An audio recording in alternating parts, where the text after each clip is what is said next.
I volunteer as tribute. I volunteer to sit this one out. All right, let's talk.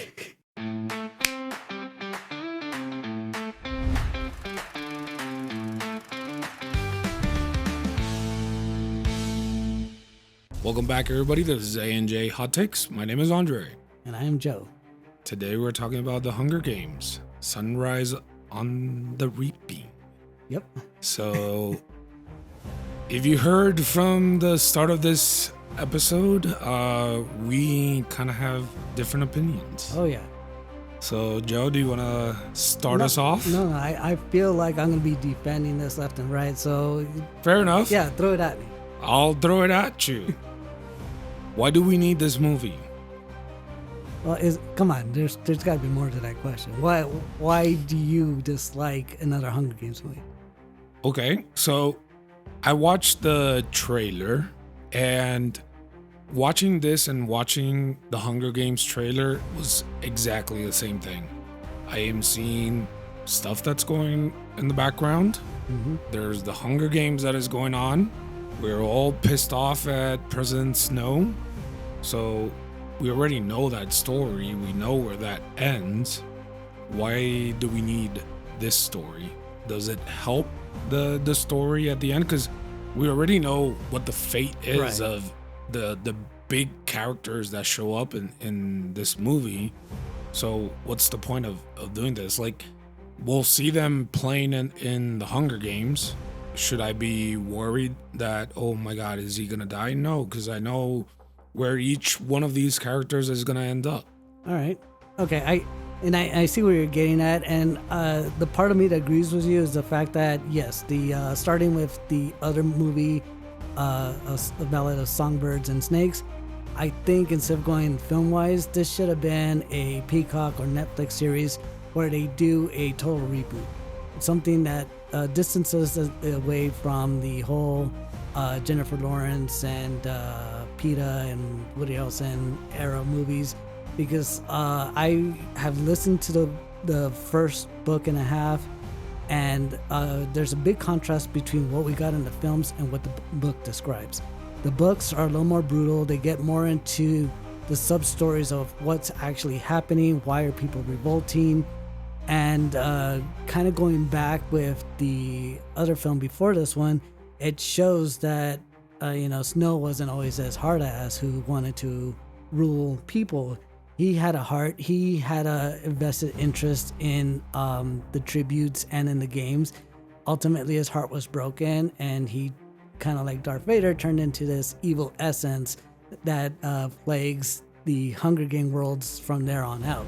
With this film, it's something that they're exploring something that Woody Harrelson as Haymitch only alluded to in the Jennifer Lawrence movies, meaning it's going to show why he is the drunk, I don't give a fuck person that we get in that film franchise.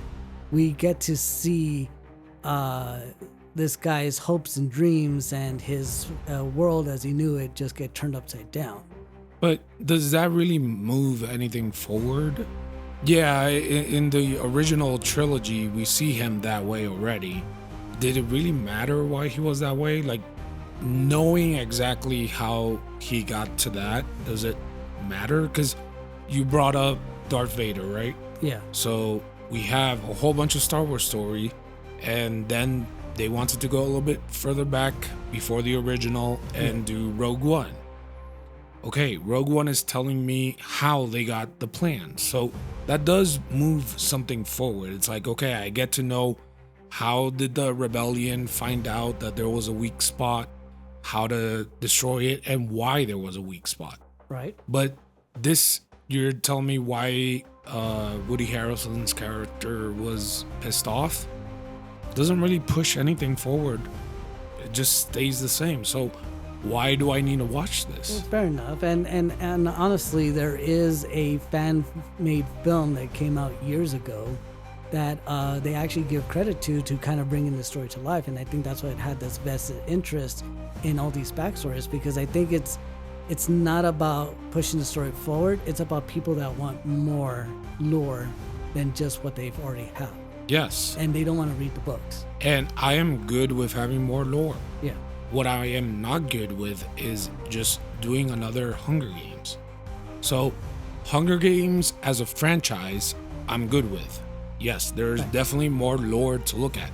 But Hunger Games as the actual games, I already know what that is. I already know why they're doing it. So, why are we going back to that again? Well, the other prequel movie, it showed the Hunger Games wasn't always a polished thing as we saw it with Katniss Everdeen.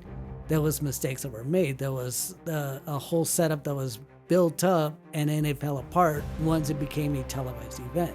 We saw how things came to light and how even gifts from sponsors could be weaponized.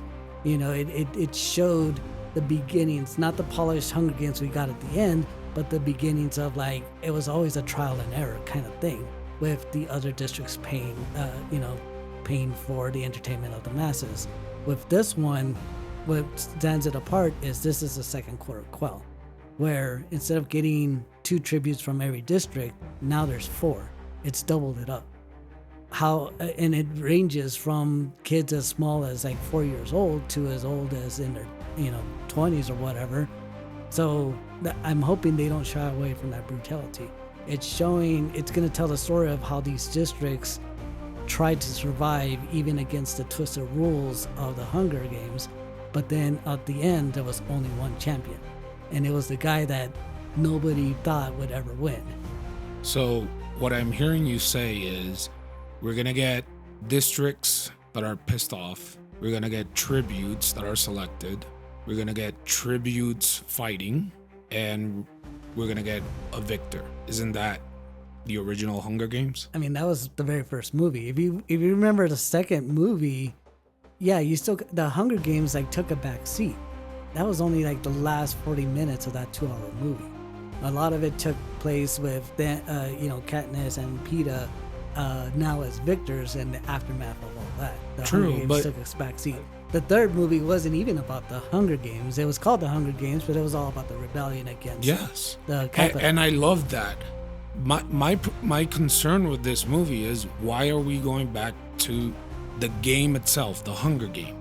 I am fine with the Hunger Games universe.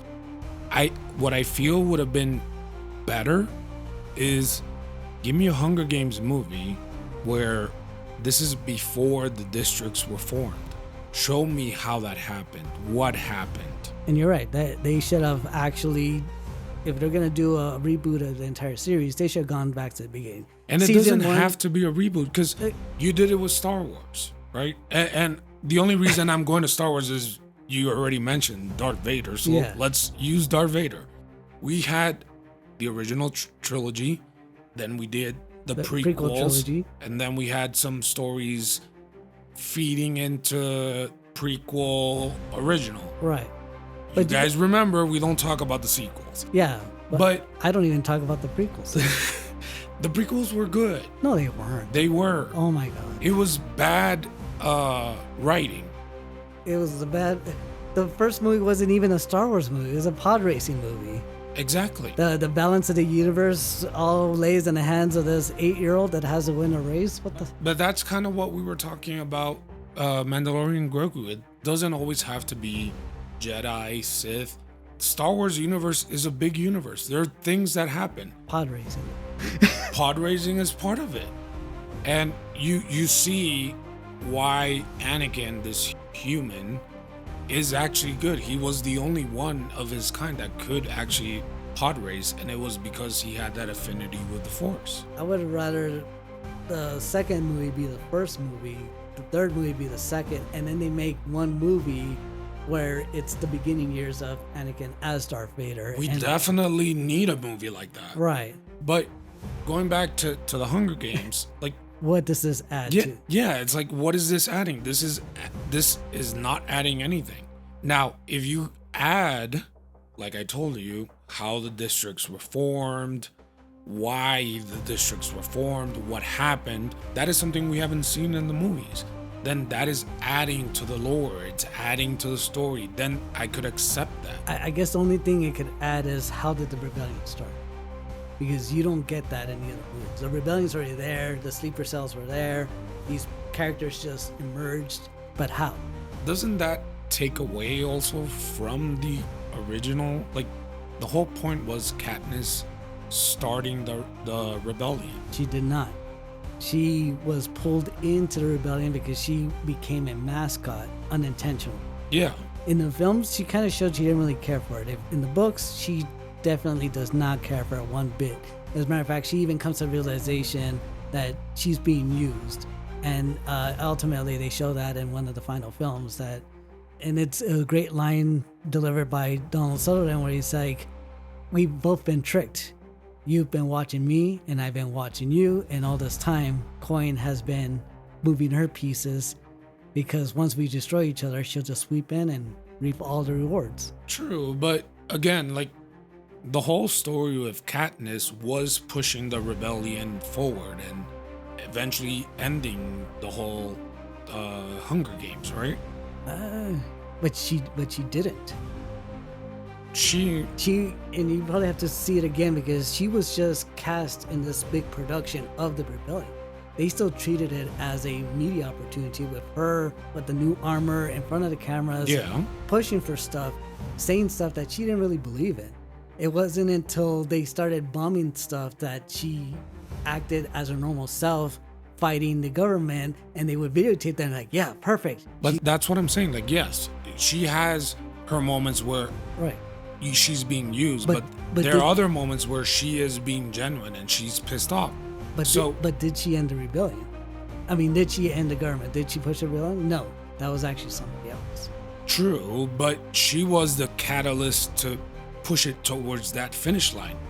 Before that, and based on this movie, this is set 24 years before the original. Right?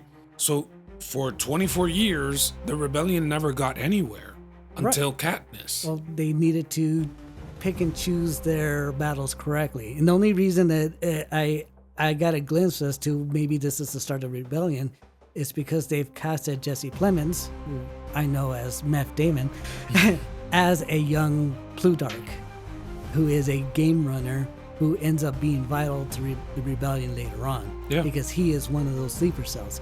He knows the ins and outs of the government in order to be an asset to the rebellion later on. But again, it goes back to, fine, let's say that they're showing how the rebellion started. It doesn't add anything. Like, 24 years, they didn't do much until Katniss. Well, just because it's not like Rogue One where it's directly leading into A New Hope, this has to be small because the government has eyes everywhere. That's something they don't also show in the previous movies. There are spies, there are AVOXes, there are eyes and ears everywhere. And Katniss literally just becomes an accidental martyr to this whole thing. True, but and they had to let it happen naturally because if they made any moves that didn't seem natural, then they would be squashed. That is why District 13 just hides in the shadows, because as soon as they pop up and do something as they did in one of the movies, they just get bombed to hell. True, but is this movie needed? I think so. I want to see this film. Do you agree with me that what I told you earlier of having how the districts were formed, what happened caused this, would have been a better idea for a movie? So my pitch, if this was a Netflix series, would be season 1 would show the Hunger Games origins, would show the world in disarray, and then somebody comes along and says, all right, we're gonna have to level this up. It shows the great battle that happened, and the end of season 1 shows them voting for the first Hunger Games, sending these tributes out there, and then it just ends. They don't really show it because based on the lore, the first Hunger Games was very lackluster. It was just kids that didn't want to fight each other, and they had to push them in order to fight. Then season 2 would be kind of what a Ballad of Songbirds and Snakes would have been. The movie came out to be, describing how Snow came into power, how the Hunger Games became televised, it became a normal thing. Season 3 would be about the First Quarter Quell, showing how the government is altering the games for its benefit. In the lore of the First Quarter Quell, people voted for the tribute, so it's no longer a lottery system. And that would have been great to see how even in the districts there's internal fighting and people like fighting civil war type conspiracies happening, and they start voting their enemies into the Hunger Games, and all they're doing is they're feeding off of what the government's showing them and turning brother against brother or something like that. Then the fourth season would be this movie. So here's the thing, because we're talking about the Second Quarter Quell, and for people that haven't heard or knows a lot about the lore of Hunger Games, when you say Second Quarter Quell, people might think, oh, so this is like the beginning of Hunger Games. Yeah, no. The Quarter Quell is a special version of the Hunger Games that happens every 25 years. 50. No, 25. 50. It's a quarter. First Quarter Quell was the 25th Hunger Games. Oh, yeah, This sorry. is the Second Quarter Quell, the 50th Hunger Games. Yeah, 50th, and sorry. Katniss is part of the Third Quarter Quell, which again, they alter the rules in order for the government to maintain control. Yeah. Which is the tributes will be picked from the list of victors in order to get rid of Katniss. So I feel like it would have been better then, instead of doing the Second Quarter Quell, do the First Quarter Quell. Well, we're talking 50 years prior. Right? Yeah. This seems like too recent to have any real differences between the original trilogy and this new, I'm going to say trilogy in quotations, because it's you know, really it's Hollywood, and we know that there's going to be more movies. Well, in at that aspect, I will agree with you where you call this kind of a cash grab, because it is. You could blame the author, Suzanne Collins, I believe her name is. She's writing the books. After the success of the movie, she went back and she wrote a prequel book, Ballad of Songbirds and Snakes, and Hollywood wanting to not let the fandom die out, they moved on with a movie. So that's why we got that movie, and it was a box office success. She wrote the second book, and they said, all right, we're gonna have to make this movie. So in that aspect, yes, it is kind of a cash grab. I wish they would have gone back to the beginning, as you're saying. But that said, I do want to see the story fleshed out. How the trials and tribulations that Haymitch goes through, what he had to do in order to survive, and the consequences for winning that game is a story that should have some light shed on it. Fair enough. So, Joe, sounds like you're gonna give it a watch. Yes. I again, just for the simple fact that I hope with, as they did with the last movie, they don't shy away from the brutality. They show how domineering the government can be, and maybe there will be a few secrets that are thrown in there. And I was hoping they would lead on to a reboot of the Jennifer Lawrence movies, but as you said, they've been listing the credits, reprising the role, so they may be using archival footage, where this whole movie is going to be a flashback from Haymitch's point of view. So, yes, definitely a watch for me. Fair enough. I'm gonna say not. I don't think this is going to be enough for me to go and watch it, even streaming. Like I can't say watch on streaming either, because I just feel that it would feed into Hollywood of, oh, just because it is a popular series, you can throw whatever you want at me and I'm gonna watch it. Right.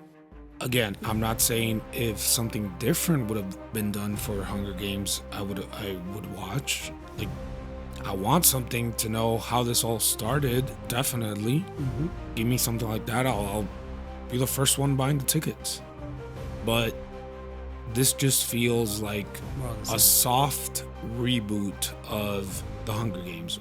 Like, even though, yes, soft reboot, but it's not really reboot. No. When I say a soft reboot, is just going back to the same formula with different actors. That's what this movie feels like, and that is just not enough to bring me to the movies or even watch it. Like, I prefer to watch the originals. No, better actors in there. I understand your point. I'd say the biggest missed opportunity is they did not get Kiefer Sutherland to play a younger version of his dad, because at this point of his age, he does look like his a younger version of his dad. I do agree that was a missed opportunity. Yeah, there. Instead we got Ralph Fiennes, Voldemort. Snow. So I could look the other way just to see Haymitch's story brought to life.